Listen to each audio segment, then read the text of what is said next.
Bismillah və aleyhiddüklan. Bir bədəvi ərəbə soruldu ki, cənnətə girmək haqqında nəfsində heç düşünürsənmi?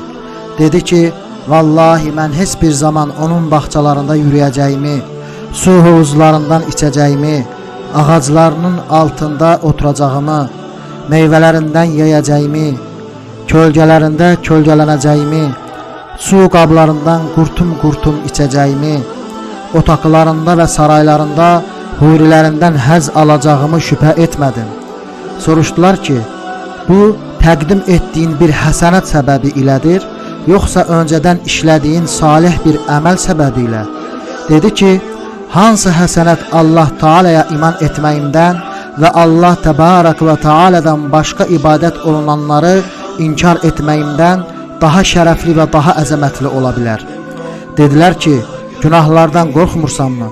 Cavab verdi ki, Allah məğfirəti günahlar üçün, rəhməti xətalar üçün və əffi də cürümlər üçün etmişdir.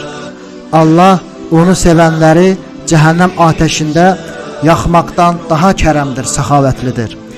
İnsanlar Bəsrə məscidində danışardılar ki, bədəvi ərəbin Rəbbi haqqında zənni gözəl idi. Onun sözlərini xatırladıqlarında ümidsizlik bulutları onlardan qalxar və ümidlik dəlili ağır basardı. Velhamdülillahi Rabbil alemin.